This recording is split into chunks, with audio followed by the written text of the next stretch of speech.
વરસાદ પડ્યો છે અને ડેમમાંથી જે પાણી છોડવામાં આવ્યું તે બાદ આ ખેતરોની હાલત અત્યારે જોઈને પ્રથમ દ્રષ્ટિએ એ પ્રકારે એક આભાસ ઊભો થાય કે આ કોઈ ખેતર નથી પરંતુ બેટ કે દરિયો છે, પરંતુ હકીકતમાં ખેતરો છે અને જ્યાં પણ નજર પડે ત્યાં આગળ દૂર દૂર સુધી પાણી જોવા મળી રહ્યા છે। કેટલાક ખેડૂતો અહીંયા આગળ પહોંચ્યા છે, વાત તેમની સાથે કરવાનો પ્રયાસ કરીશું અને તેમને પૂછીશું કે તેમનું શું કહેવું છે આ પાણી અહીંયા આગળ ભરાયેલા છે તેમને લઈને।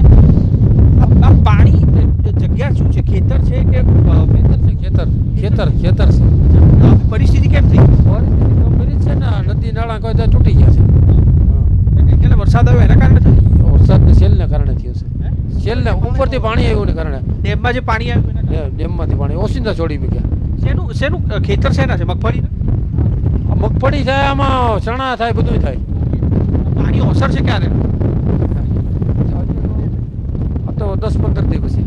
10-15 દિવસ પછી। પણ દર વર્ષે આ પ્રકારની સ્થિતિ આ દર વર્ષે આ અત્યારે પરિસ્થિતિ જ્યાં પણ નજર જાય ત્યાં આગળ પાણી જોવા મળી રહ્યું છે, તો નુકસાન થાય ખેડૂતોને આના કારણે? ખેડૂતોને નુકસાન જ થાય ને, આમાં તો નુકસાન જ થાય।